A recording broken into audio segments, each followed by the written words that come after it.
Bonjour Margot, salam alaikum comme on dit ici. Bienvenue, Jérôme. Merci. Bienvenue dans la belle Mascate. Ah oui, c'est joli ici. Ouais, c'est sympa. Le yacht est énorme. Yacht du Sultan. Ah, c'est le yacht du sultan, d'accord. Eh oui, D'accord. regarde, il Ceci est là explique cela. aussi. Il veille sur nous. Et Ah tu oui, remarqueras, en quand effet. en se baladant en fait en Mascate, on aura souvent son portrait. Ouais. On peut presque dire que c'est le père de tous les Omanais, Ouais. presque en fait. Ils le ressentent comme tel ici. Mm. C'est quelqu'un qui a vraiment une vision pour son pays. Exactement, un développement qui Un est resté développement raisonnable. raisonnable et raisonné. Ouais. C'est aussi cette sécurité, cette diplomatie, cette douceur, c'est vraiment profondément chez les Omanais aussi. Oui. C'est vraiment agréable cette partie-là. Ah ouais, hein. et puis le temps cette saison, c'est juste parfait. Franchement.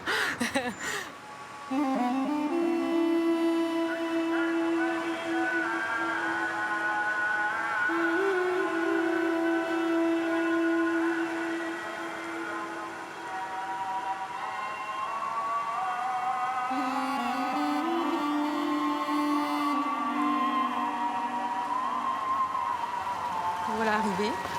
Je voulais te faire visiter cette grande mosquée. On va C'est la faire mosquée du sultan. la mosquée du Sultan, Sultan Qaboos. D'accord. Avant ça, on va faire une petite pause. Ah oui. Eh oui, je vais me couvrir la tête.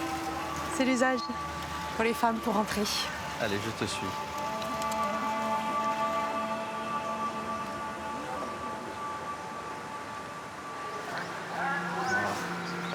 C'est magnifique là, ces jardins.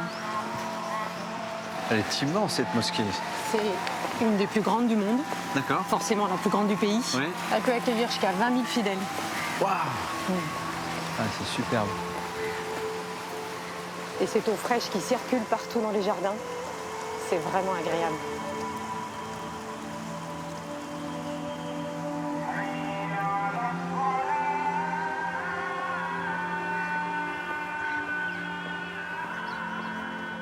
Et alors ici, quel est le mouvement de l'islam le plus représenté? Ce sont les ibadites. Ibadites. Ici. D'accord. Bien qu'il y ait toutes les mouvances de l'islam. Ok. On retrouve les ibadites, les sunnites, les chiites. Alors c'est quoi on va dire la caractéristique de ce mouvement ibadite? Comment tu le qualifierais La toi? tolérance Ouais. envers les autres religions, Mhm. envers toutes sortes de croyances, le respect des autres. D'accord. Ici on peut être Hindou. chrétien, hindou, oui évidemment, il y a Ouais, beaucoup il y d'indiens a aussi. des temples hindous, D'accord. il y a des églises. Donc liberté de culte, comme on Et dit. oui. Et cette preuve de l'ouverture, c'est que quand même on peut visiter. Ah oui. Moi en tant que femme, je peux rentrer. Je vais même pouvoir aller dans la salle des hommes. D'accord, on peut la visiter cette salle des hommes? On Elle peut est la où? visiter. Elle Là juste. Alors on va aller voir. Ah là, ce minaret là. C'est impressionnant quand on est là. Superbe. 45 mètres de haut. Ah là là.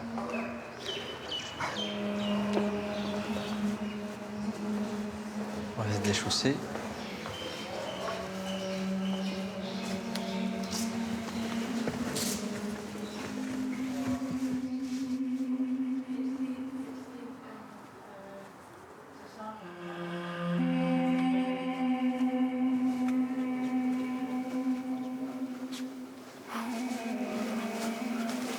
Ouais, ça fait ça. Le lustre là, et le dôme. Vraiment spectaculaire. On serait dans un palais, hein. C'est vrai. Une sensation de luxe. Je trouve que c'est quelque chose qu'on retrouve beaucoup dans les bâtiments en Oman. C'est ce goût du luxe, mais très délicat. Oui. Tout est bien accordé. Et les tapis sont beaux aussi. hein. Ouais. Un seul tapis. Un qui seul tapis? recouvre, oui, Ah, d'accord, avec différentes bandes alors. toute la pièce. D'un seul tenant? Seul enfin, il est arrivé en morceaux, dirons. Ouais, d'accord. Mais un seul tapis, après, reconstitué ici. Magnifique. On a l'impression qu'il est doux, on a envie de le toucher. Ça, c'est exceptionnel de rentrer dans un lieu comme celui-ci. hein. C'est un lieu de culte et puis c'est pas aussi ouvert. Enfin, les mosquées sont pas toujours ouvertes au public. Donc ce qui est d'autant plus spectaculaire, c'est que les non-musulmans puissent rentrer ici. On va donner l'opportunité à toutes les cultures, toutes les religions Ouais. de venir admirer, À profiter. contempler ça, ouais, bien sûr. Contempler ça. Mhm. Même si ça va fermer à 11 heures Ah oui, pour la... tous les jours Ouais. pour la prière. Bien sûr. C'est une très grande beauté, hein, ce lieu.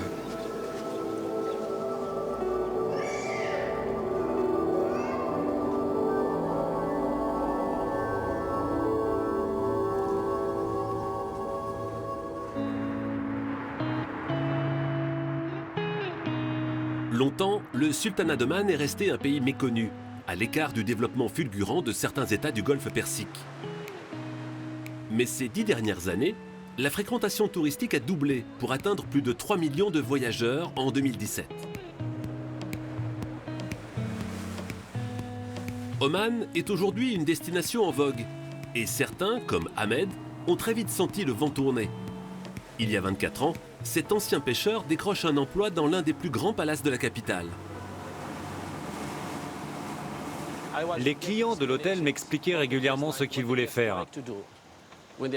Et c'est là que j'ai eu l'idée de lancer mon entreprise, pour emmener les touristes en mer.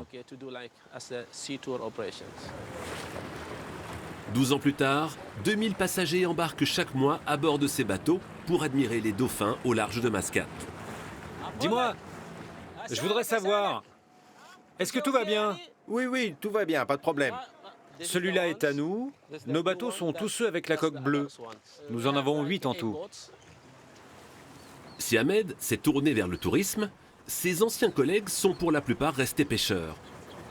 Eux aussi suivent de près les dauphins. Ils savent très bien que les bancs de poissons ne sont jamais loin. Fais-nous voir. C'est le thon à nageoire jaune. Il doit faire 40 à 45 kilos. Son ami Rob l'a connu à ses débuts. Pour cet Anglais d'origine, la réussite d'Ahmed n'est pas une surprise. J'explique son succès par son travail acharné. Ahmed part en mer tous les jours pour contrôler où sont les poissons, où sont les dauphins. Il a l'affaire touristique la plus importante de la marina et même, je dirais, de tout le pays. Ahmed n'est pas le seul à avoir bénéficié de cette ouverture au tourisme. Le gouvernement compte sur ce secteur pour sortir de sa dépendance à la manne pétrolière qui s'amenuise. Le développement des structures hôtelières est encouragé, comme cet établissement 5 étoiles de la capitale. Faima y travaille depuis 2 mois en tant qu'organisatrice de mariage. J'ai préparé le mariage de mon frère dans un autre hôtel et le patron était tellement impressionné par ce que j'ai fait qu'il m'a embauché. Débuter une carrière dans l'industrie hôtelière était un défi, mais je pense que je m'en suis bien sortie. Cet hôtel va bientôt ouvrir ses portes. Parmi les 250 personnes déjà embauchées, certaines sont toujours en formation. À chaque fois que vous donnez les clés aux clients, il faut bien les présenter avec la main vers le ciel. En avant-première, visite du lobby. Inspiré des fleurs de lys, laissant filtrer la lumière à travers ce plafond aérien, l'architecture rend aussi hommage à l'un des palaces du sultan Qaboos. Dans cet hôtel avec vue sur la mer, 310 chambres et 10 bars et restaurants, avec au fourneau 2 chefs français. Bonjour messieurs les chefs. Bonjour Faima. Comment ça se passe? Ça a l'air délicieux. Nous travaillons les pâtisseries. Nous venons de faire du nougat français avec une touche locale, des noix de cajou et de la mangue. C'est pour les invités au mariage, ils vont adorer. Nous sommes tellement fiers d'avoir des chefs aussi bons, avec autant d'expérience. C'est une bonne signature pour nous. Après 20 ans d'expatriation, Guillaume Joly a posé ses bagages à Oman. Il avoue être surpris par le rapide développement de ce petit pays d'Arabie. Il y a un nouvel aéroport qui arrive. Il y a plein de projets d'hôtels qui arrivent aussi. C'est bien d'être là maintenant parce que je pense que d'ici quelques mois, quelques années, ça va être une grosse destination touristique. Au-delà d'un tourisme tourné vers la mer, les montagnes et le désert, il existe aussi un attrait grandissant pour le patrimoine historique et culturel d'Oman. À 2 heures de route, à l'ouest de Mascate, des étudiants français en archéologie participent à des fouilles au cœur d'une des toutes premières oasis d'Oman, datant de 3000 ans avant notre ère. Là, il y a une brique. Ah là, elle y est. Non, elle y est. Mais celle-là aussi, elle y est. Enfin, je veux dire, des murs, là, il y en a à la limite partout. Ça va finir par devenir un dallage, ce mur. Guillaume est en charge de ce chantier franco-omanais. Il a découvert ce pays il y a 10 ans et depuis, il y conduit des fouilles 2 mois par an.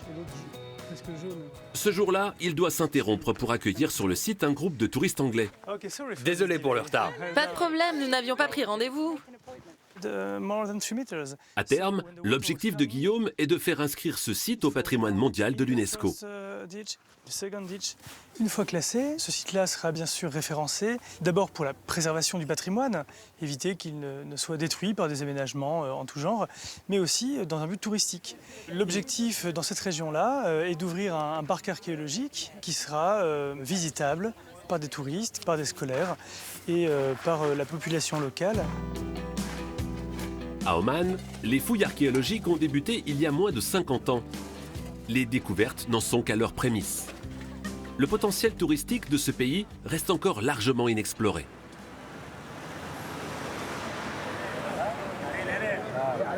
Il y a un peu plus de monde, un peu plus d'animation. On est où là? C'est quoi? On arrive dans les souks. Ah. Ah bah oui, là c'est l'heure où il commence à y avoir du monde. À partir de 17h, les Omanais, les familles sortent pour faire leurs achats. Voilà, on a des fragrances d'encens là. Oui. Hein? C'est marqué no smoking, mais il y a de la fumée. Oui, c'est ça. D'encens. Regarde. Voilà. Ça, typiquement une boutique d'encens.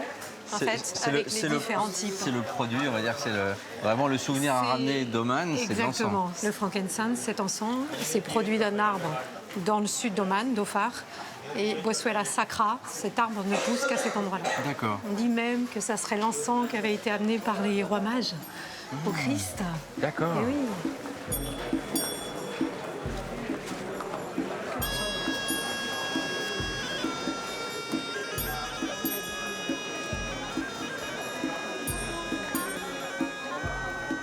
Tu as le temps de venir te balader un petit peu dans les souks? Tu travailles beaucoup? Tu fais quoi toi? Alors non, je travaille pas. Tu travailles pas? Je travaille pas. Quand je suis arrivée à Oman, en fait, sous le contrat de mon mari, en fait, moi, j'ai pas le droit de travailler. D'accord, il y a un règlement ici qui... Je suis rentrée sous visa housewife, comme c'est appelé. Et donc, du coup, femme au foyer. Et donc, j'ai pas le droit de travailler. Ok. Mais par contre, si j'étais Omanais, je pourrais travailler. D'accord, les Omanaises ont les mêmes droits que...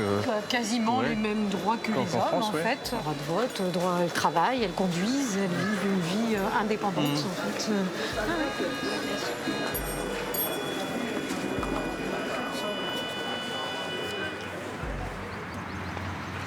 Et voilà qui arrive. C'est synchro ça. Bonjour. Oui. Je te présente mon mari, Frédéric. Ouais. Et ma fille Tess. Bonjour Tess. Bonjour. Ça va? Oui. Tu es vraiment de mauvaise humeur? Ouais. Mais non, on va changer ça, t'inquiète pas. Enchanté Jérôme. Frédéric, ça va? C'est gentil d'être venu me chercher. C'est chouette. Allez, on va parti. Où? On va dans le Wadi. Ah, le Wadi, on va voir le Wadi, un petit peu de sport et un petit peu d'eau. Petite oasis de la montagne, quoi. Exactement. Canyoning.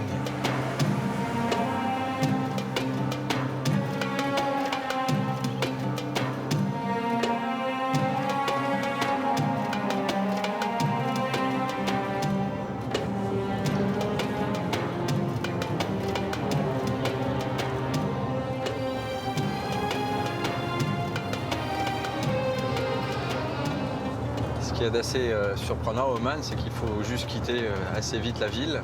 On est dans un univers complètement minéral. Ouais, c'est vrai, oui. Tu roules quelques kilomètres en dehors de Mascate et tu te retrouves au milieu des montagnes. C'est très joli.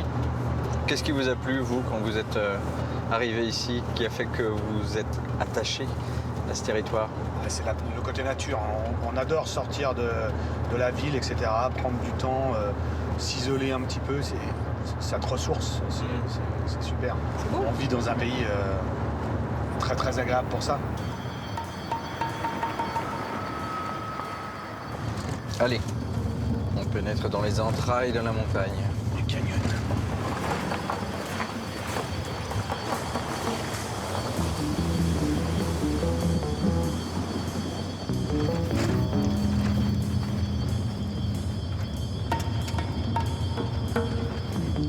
Tu vois, tu commences à avoir plein de piscines. Ah, il y a de l'eau.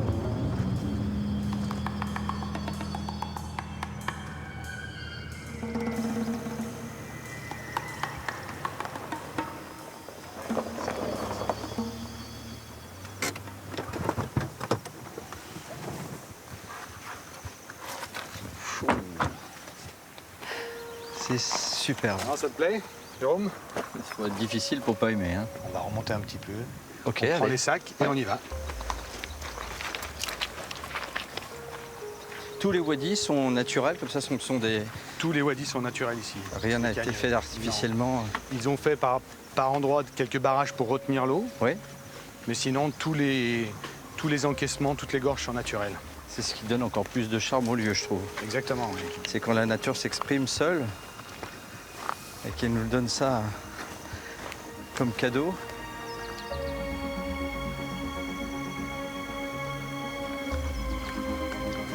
Alors Tess, on s'arrête où? À mon avis, on va s'arrêter juste là. Ouais. Le point de pique-nique. Et on t'a préparé des petits sandwichs locaux. Très bien. À la bonne franquette. Super, merci. Bon appétit. Très bien. C'est le pain au manet. Pain au manet. Ouais, c'est le pain au manet, oui. Donc là, en l'occurrence, j'ai mis du thon, quelques petits légumes pour une journée réussie. Ouais. En tout cas, le cadre là, écoute. Fabuleux. Wadi, ça veut dire quoi d'ailleurs? Je pense que ça veut dire gorge, non? Ou canyon. Ouais. Ça veut dire canyon, un endroit entre deux montagnes. Voilà. Parlez. Mademoiselle qui parle arabe. Voilà, bravo, bravo Tess, je te félicite. Avec plus de 3000 km de côte, l'histoire du sultanat d'Oman est liée à la mer, au commerce des grandes civilisations entre l'Orient et l'Occident. Longtemps restée une affaire d'hommes, la mer est désormais le territoire de pionnières, comme Maïssa. À 29 ans, elle est la première femme omanaise passionnée par la photographie sous les mers. Regarde l'oiseau là-bas. Maïssa plonge 2 fois par mois dans les eaux turquoises des îles d'Amaniyat, le site de plongée le plus réputé du sultanat, situé à 30 minutes seulement de Mascate. Pendant la plongée, dès que je vois des animaux marins, j'oublie tout. J'entre dans un monde différent. Les poissons sont inoffensifs.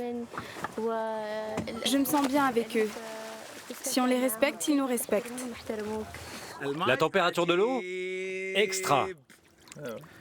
Maïssa fait oui de la tête. Elle fait exprès de traîner sur le bateau en se préparant.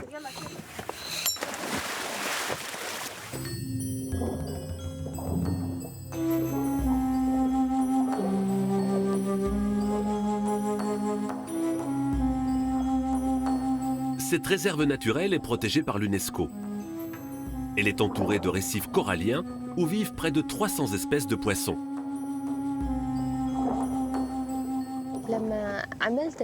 Quand j'ai fait ma dernière exposition de photographie, tous les invités étaient stupéfaits par les trésors sous-marins que l'on a à Oman. Ils ne les avaient jamais vus.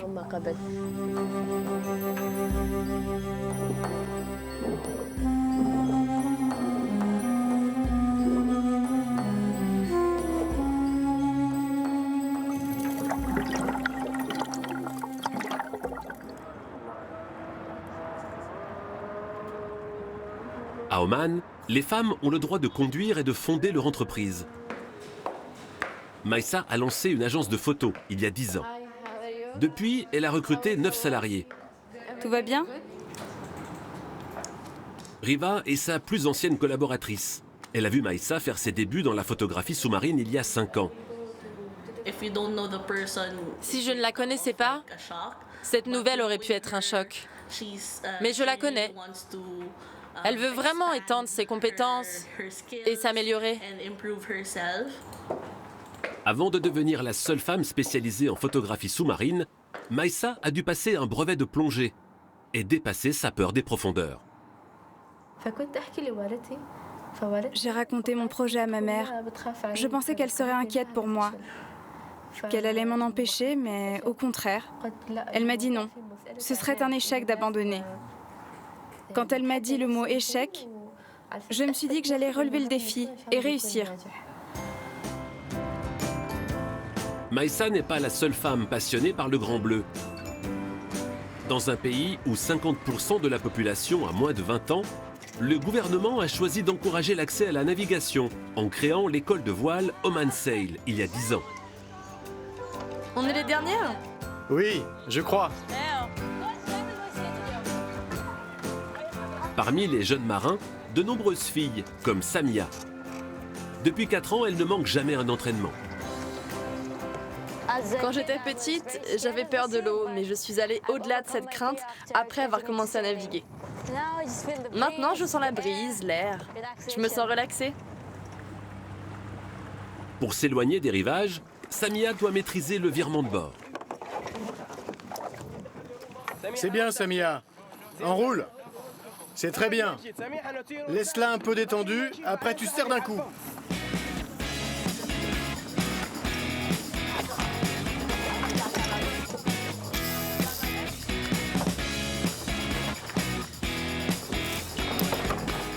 Samia fait partie des meilleurs. Elle fait concurrence aux garçons. On ne peut pas dire si les filles sont meilleures que les garçons. Parce que Samia, par exemple, surpasse les garçons qui ont de l'expérience. Si elle continue sur sa lancée, Samia passera peut-être un jour à l'étape supérieure en intégrant l'équipe de navigation nationale. Une équipe qui, le lendemain, est sur la ligne de départ d'une étape du Tour d'Arabie, aux côtés de navigatrices françaises.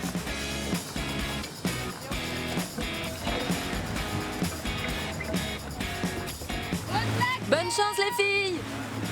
Solidaires, les coéquipières sont venues assister à la régate.